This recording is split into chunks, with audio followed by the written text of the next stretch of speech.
All right, so your assignment for these notes is to create a chart of your choosing that contrasts the House and the Senate.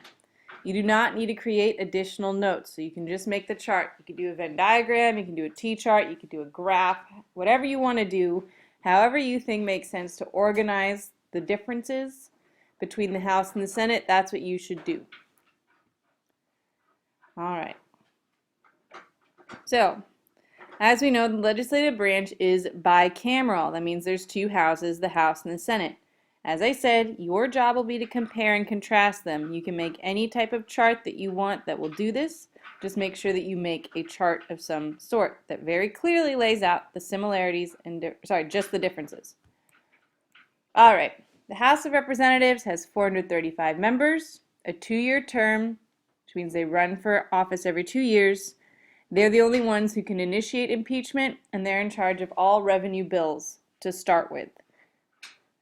They need a clear leader, which they have in the Speaker of the House. They are very organized. Their party leaders, party whips, and committees have a lot of power. And their Rules Committee is very powerful, establishing the rules for each bill. The Senate, on the other hand, only has 100 members, with 2 senators per state. They serve for a 6-year term. They have a special relationship with the president that the House of Representatives does not do. So they can confirm nominations, which the House cannot do, and they can ratify treaties, which again the House cannot do. They have special rules, which involve unlimited debate, which is unique to them. You have to vote in the Senate to end the debate. It's called cloture, and you need 60 votes to end it, to take the real vote on whether or not you even pass the law.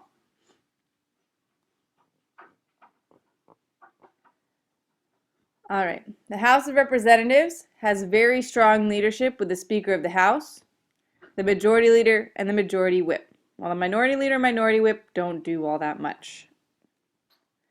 The Senate leadership, on the other hand, is actually run by the by the Vice President, technically. Then they have the President pro tempore. But unlike the Speaker of the House, the President pro tempore does not have power. No. The Majority Leader, in this case, is actually the most powerful position in the Senate, with the Majority Whip being second. The Minority Leader and Minority Whip, unlike the House, who are powerless, they actually have power. These two have to work together to end debate and vote, unless the Majority Leader has 60 votes on his or her side. Then they don't need the minority anymore. Currently, the Democrats only have 55 votes, which means they have to work together. And that's almost always the case. When it comes to committees, the House is controlled by the majority, same as the Senate. But in the House, committees are very important. Most of the work gets done here, and you don't get to modify it on the House floor. In the Senate, on the other hand, committees are less important. Bills can still be modified on the Senate floor because there's unlimited debate and unlimited amendments, which means all 100 senators can have a say, which means committees don't really matter.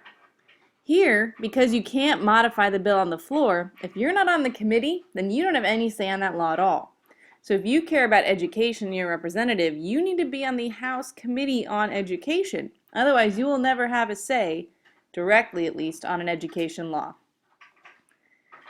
Now, one of the most important committees in the House of Representatives is the Rules Committee. They decide how long a bill will be debated and if it gets amendments. In the Senate, the Rules Committee almost doesn't matter. The rules are almost always the same. Unlimited debate, unlimited amendments. So it doesn't really matter what they say. Now, the rules themselves in the House are very strict. When there's 435 members, you bet they have strict rules. Sometimes they pass what's known as a closed rule, which means there will be no amendments made to the bill, they're just going to vote.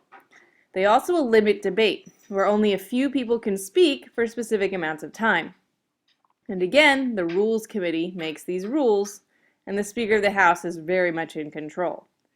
On the other hand, the Senate has pretty much the same rule for every bill. You can't stop debate unless you get 60 votes, so it's basically unlimited unless you can compromise, and they have unlimited amendments. Rules Committee doesn't really matter too much. Because of this, we have the speed. In the House of Representatives, they are fast because there's no compromise and the leaders control almost everything. That's known as being centralized. The Senate, on the other hand, has to compromise unless they can get 60 votes with just the majority. They're then decentralized power. Every individual senator can do whatever they want. They don't get controlled. They don't get told that they can't speak by just the Speaker of the House. They have to have 60 of their other members tell them you can't speak, which makes the whole process very slow. We can see the evidence here, and this is the last slide. The House in the 112th Congress had 1,605 votes, while the Senate only had 484. Fast, slow. And if we also look at it here, the majority party, the Republicans, won 90% of the vote. They don't have to compromise. That being said, they did lose a few. On the other hand, the Democrats, who are the majority in the Senate, they only won 83% of the time. Still good, but remember, they had to move a lot slower. All right, that's it. Make sure you're making a chart. You don't need to take notes. Make a chart. Organize it. Show me how you're contrasting the House and the Senate.